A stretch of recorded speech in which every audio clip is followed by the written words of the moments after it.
सो hey guys, तो मैं 3 month के बाद की प्रेगनेंसी की जर्नी शेयर करने वाली हूँ। 3 मंथ के बाद की प्रेगनेंसी आपको क्या करना है। 3 मंथ तक तो आपको मैंने बताया, 3 महीने तक आपको बिल्कुल काम नहीं करना है। मतलब काम ऐसे नहीं, मतलब कोई भारी सामान नहीं उठाना, और वैसे भी काम नहीं करना आपको ज़्यादा। बिल्कुल मतलब आप बॉडी को एकदम रिलैक्स दे दो यार। 3 महीने तक आपको बिल्कुल रेस्ट ही करना है। 3 महीने के बाद, क्योंकि 3 महीने तक एग रहता है, मैंने कहा था, वो टूटने का लगभग लगभग चांस रहता है। और खासकर जिसकी मिसकैरेज वगैरह हुई रहती है उसकी, क्या बोल रही हूँ मैं कभी कभी, तो 3 महीने के बाद आपको भरपूर काम करना है घर में। मतलब कि खाना वाना बनाना है, झाड़ू पोछा करना है। अब ये नहीं कि आप मतलब जिम ही करने लगो, मैं ये नहीं कह रही हूँ, जिम नहीं करना है आपको।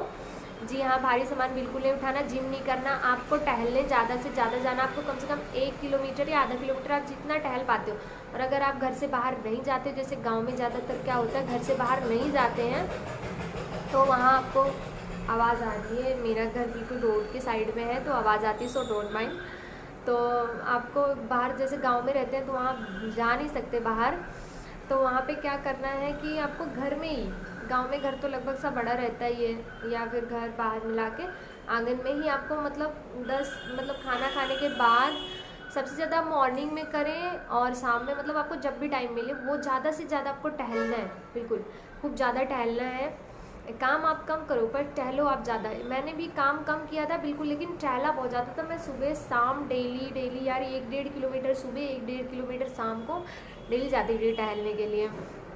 तो आपको ये करना है। उसके बाद मेरा जब ऐसे, मेरा तो हो गया, कोई दिक्कत नहीं हुई मुझे, कोई वॉमिटिंग वगैरह मुझे खास कर नहीं हुई थी। बहुत लोगों को वॉमिट वगैरह होती है, तो वॉमिट वगैरह होती है तो उन्हें मतलब इलायची वगैरह, या मतलब जो भी है ऐसे, मतलब मुंह का टेस्ट बदलने के लिए ज़्यादा समय। और इरिटेशन तो बहुत सारी चीज़ों से होती है, किसी किसी को किसी चीज़ से होती है। मुझे तो गोभी से हुई थी इरिटेशन, मुझे बिल्कुल पसंद नहीं थी। किसी को दाल का महक बहुत गंदा लगता है, एग का अंडे का तो मुझे बहुत गंदा मतलब स्मेल लगी। लगभग सा मुझे लगता है अंडे वाला स्मेल तो सबको गंदा लगता ही है, तो अंडे का स्मेल, ऐसे बहुत सारे स्मेल, तो इसमें कोई दिक्कत नहीं है, सबको होता है। पानी बहुत ज़्यादा से ज़्यादा पिए, पानी ज़्यादा पिए। और पानी वाले जितने सारे फ्रूट्स हैं, जैसे वाटरमेलन वगैरह, ये सब ज़्यादा खाएं, हरी सब्जियां खाएं ही। और उसके बाद फिर मेरा क्या हुआ, मेरा 9 मंथ ऐसे ऐसे कंप्लीट हो गया। मुझे बिल्कुल पेन ही नहीं हो रहा था यार। मतलब 9 महीने मेरे ख़त्म हो गए, 10वां महीना लग गया मुझे, लेकिन मुझे बिल्कुल पेन नहीं हो रहा था, या मुझे बिल्कुल पेन नहीं हुआ। तो हम रूटीन चेकअप के लिए हर महीने महीने जाते थे। तो जब हम डॉक्टर के पास गए तो उसके बाद मैं चेकअप किया, उन्होंने कहा नेक्स्ट वीक करेंगे।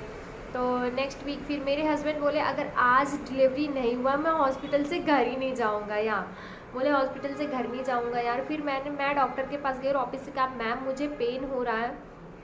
तो उन्होंने कहा बेटा अभी तो मैंने चेक किया था, पेन तो हो नहीं रहा है। मैंने कहा मुझे पेन हो रहा है, आपको कैसे पता होगा, पेन तो मुझे हो रहा है। तो बोले ठीक है। उन्होंने मतलब चेकअप किया और मुझे एडमिट कर लिया, विदाउट पेन एडमिट कर लिया, क्योंकि मतलब टाइम भी कंप्लीट हो गया था। ऐसी बात नहीं है, 9 महीने से ज़्यादा हो गया था, 9 महीने से शायद समथिंग 5-6 डे हो गया था।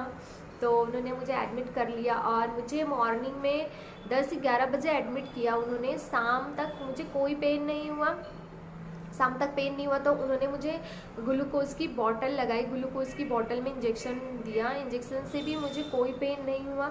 उसके बाद उन्होंने मुझे टैबलेट दी जीभ के नीचे रखने के लिए, जिसको पेन नहीं होता है उसको दिया जाता है, तो मुझे जीभ के नीचे रखने के लिए टैबलेट दी, उससे भी मुझे कोई पेन नहीं हुआ।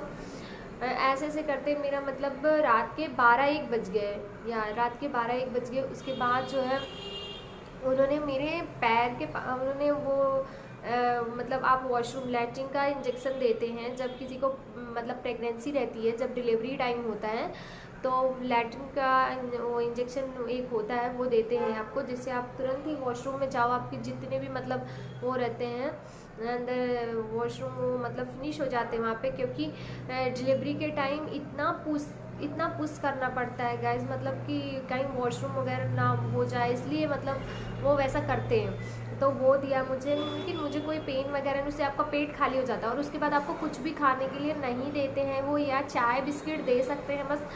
मुझे तो चाय बिस्किट ही अलाउ किया था, अदरवाइज़ कुछ भी खाने को नहीं दिया था। तो उसके बाद फिर डिलीवरी, और हाँ एक तो मैंने बताया नहीं, जैसे ही मैं यार मतलब गई रूम में डिलीवरी वाले में, तो मैं गलती से अपने रूम के बजाय दूसरे रूम में गई। इतने मतलब लेडी इतनी पेन होता गाइस, सच्ची मतलब मैं देख के मुझे मतलब एकदम चक्कर आने लगा। तो नर्स आई, बोली कि जब मैम आप अभी मतलब कि नहीं करवा पा रहे हो, तो देख नहीं पा रहे हो, तो आप डिलीवरी कैसे करो। मैंने कहा मुझे नहीं करवाना है यहाँ डिलीवरी वगैरह, मुझे नहीं करवाना, इतना ज़्यादा दर्द। वो बहुत चिल्लाती, मम्मी बचा लो, पापा बचा लो। फिर मेरे हस्बैंड ने कहा लेकिन अगर आज डिलीवरी नहीं हुई मैं घर नहीं जाऊँगा यार।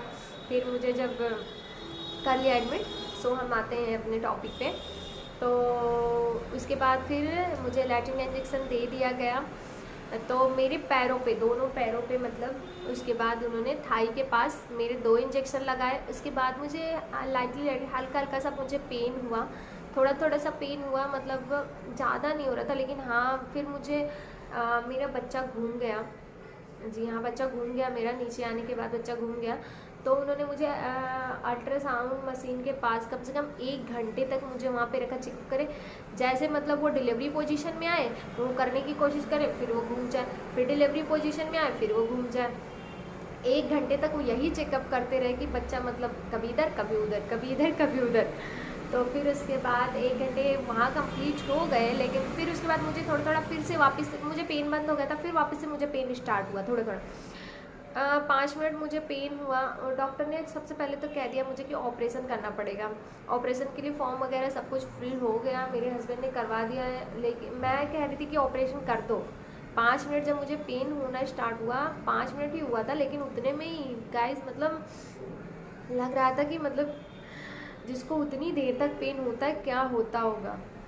मुझे 5 मतलब इतनी तेज़ी से पेन हो पैर मतलब पेट, और उसके बाद फिर वापस से सही, फिर पेन हो, फिर वापस से सही। एक सेकेंड हो रहा था, एक सेकेंड में मुझे ख़त्म हो रहा था।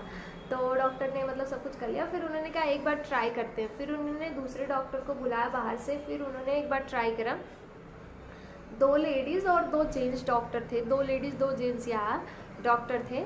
तो दोनों ने पैर पकड़ रखा था, एक ने हाथ पकड़ रखा था, दोनों ने हाथ पकड़ रखा था, 2 लोगों ने। तो मैं कह रही थी ऑपरेशन कर दो, क्योंकि मुझे नहीं पता था उस टाइम ऑपरेशन में इतनी ज़्यादा दिक्कत होती है। तो उन्होंने कहा नहीं बेटा ऑपरेशन नहीं करेंगे, आप बहुत मतलब उतना भी हेल्दी नहीं थी मैं, फिर भी मेरा उस टाइम वेट हो गया था 53 हो गया था। लेकिन फिर भी उन्होंने कहा ऑपरेशन करने के बाद दिक्कत होती है, पूरी लाइफ दिक्कत होती है, बट ट्राई करते हैं। तो इसके बाद मेरे हस्बैंड बताते हैं जब उन्हें मतलब बताया गया, हम दोनों ही थे डिलीवरी के टाइम पे, हमने किसी को नहीं बताया था कि मैं प्रेग्नेंट हूँ, क्योंकि मेरा फर्स्ट मिसकैरेज हो गया था। तो मैंने सोचा कि मतलब दूसरा हम बेबी नहीं बताएंगे किसी को।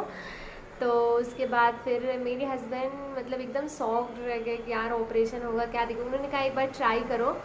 तो वो हनुमान चालीसा लगाए और उसके बाद उन्होंने वो बताते हैं कि मैं हनुमान चालीसा लगाया और मैं सुनने लगा। और जैसे हनुमान चालीसा ख़त्म होने को आया, मुझे डॉक्टर मतलब सब कुछ ले जा रहे थे मुझे ऑपरेशन थिएटर में, वैसे ही बेबी डिलीवर हो गया। लेकिन हाँ उन्होंने ब्लेड कर दिया था। वो लगभग से सबको ब्लेड लगा ही देते हैं, जिसका मतलब ज़्यादा वो रहता है तो ब्लेड लगा देते हैं। ऑपरेशन से जिनका ऑपरेशन क्रिटिकल सिचुएशन हो, जैसे आजकल सबको ब्लेड लग जाता है लगभग से, किसको किसको लगता है वो मुझे आप बताना, किसको किसको लगा है। मुझे तो ब्लेड लगा दिया था उन्होंने। उसके बाद बेबी हो गई, उसके बाद इतना मतलब हल्का महसूस कर रहा था बॉडी, मतलब ऐसे लग रहा था कि बहुत पहले बहुत भारी था और अब बहुत बिल्कुल रिलैक्स सा मतलब एकदम हो गया ना। फिर उन्होंने टाँके लगाए नीचे, मतलब ऑपरेशन के टाँके नहीं थे, जो ब्लेड लगाया था उसके कच्चे टाँके जो 1.5 महीने में ख़त्म हो जाते हैं। तो उस टाइम मुझे थोड़ा सा फील हुआ। और उसके बाद मैं बेहोश वगैरह नहीं हुई थी, मैं बच्चे को प्रॉपर देखी। उसके बाद हमें डिस्चार्ज कर दिया गया 1 दिन के बाद, क्योंकि हम एकदम पूरा नॉर्मल थे, बेबी भी नॉर्मल था। हम घर आ गए और टाँके हमारे 1.5 महीने बाद ख़त्म हुए थे। सो मैं इसके बाद अपना प्रेगनेंसी के अपने बेबी का और अपना एल्बम भी शेयर करूँगी अगर आप कहोगे तो।